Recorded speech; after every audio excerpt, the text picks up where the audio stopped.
Okay, I just want to say that these are my opinions, and most of you are probably not going to agree with my rankings of these movies and shows and what I have to say about them, and that's fine. If it really upsets you that much, then go ahead and leave me a death threat in the comments to make yourself feel better. Okay, so the worst at number 18 is Young Bess. They tried to make me like Thomas Seymour, but it just made me hate him even more than I already did, which I didn't think was possible. I can't help but think that Thomas Seymour's ghost possessed a bunch of people to make this movie. This movie is purely Thomas Seymour propaganda. At 17, we got Henry VIII from 2003. Never have I watched something that made me so violently ill. The costumes are a crime punishable by death. I'm surprised Ray Winston had the nerve to ever show his face again after this. 16, Anne Boleyn from 2021. Not good, but not unwatchable. Most of the costumes are bland and weirdly proportioned. It's also the same story we've seen on screen 100 times. It just didn't need to be made. 15, The Sword and the Rose. It's definitely a movie. It's not bad. It just exists. I don't know.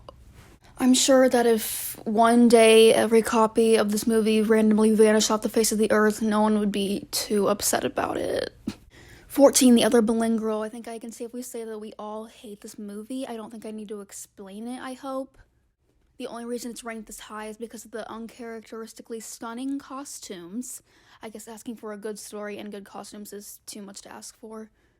And does anyone know what exactly happened to these costumes? We haven't seen any of them since this film, which was released over a decade ago. I was literally 5 years old.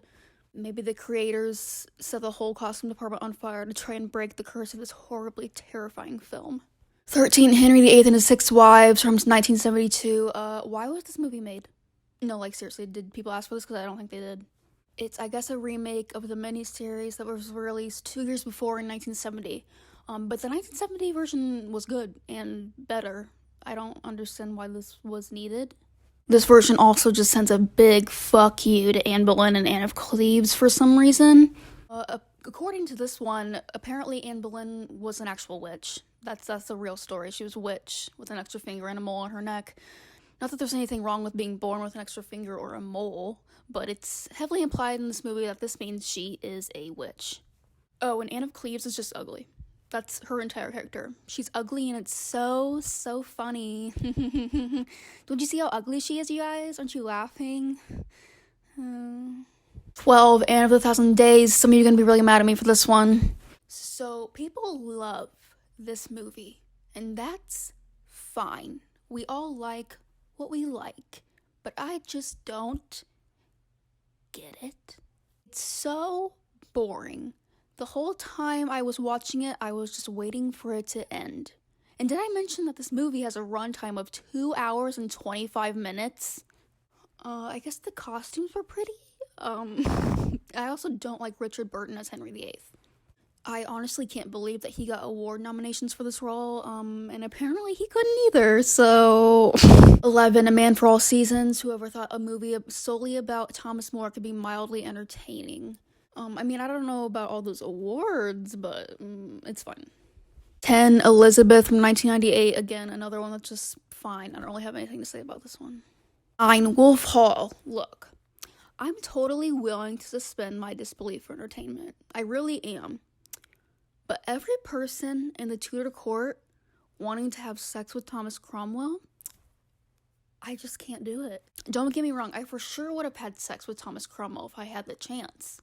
But I also know that I have deep-seated issues. He literally has a sexual tension scene with every single character in this movie. It's actually impressive.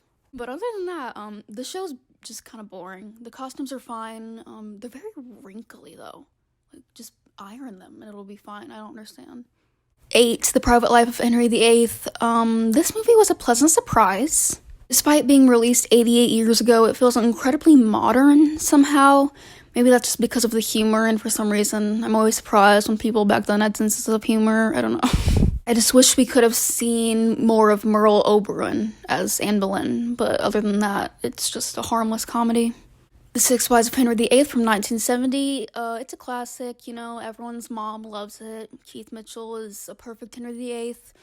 All the actresses who play the wives do a good job. There's nothing offensive about it.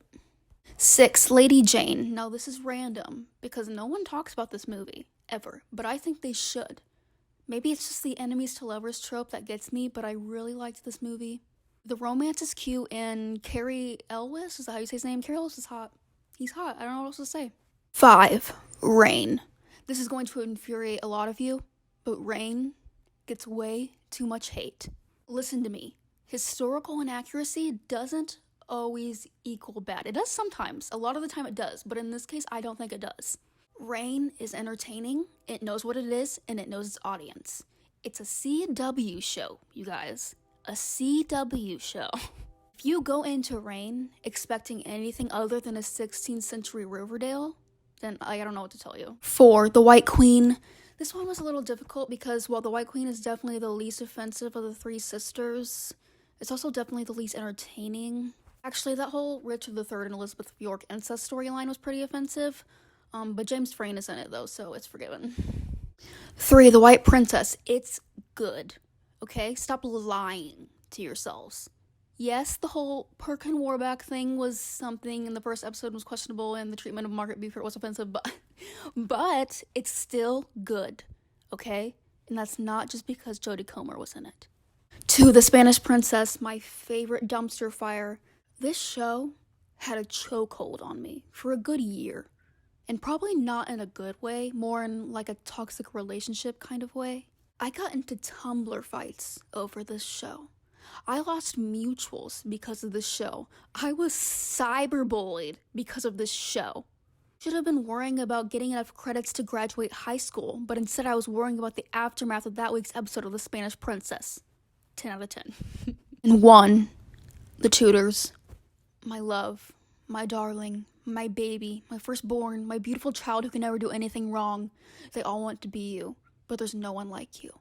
You are the blueprint for every Tudor drama that has come after you. They look to you for inspiration, but nothing will ever be as good or better. There will never be another Jonathan Rhys-Meyers Henry VIII. There will never be another Natalie Dormer Anne Boleyn. There will never be another James Frayne Thomas Cromwell. There will never be another Sarah Bolger Mary I. There will never be another you.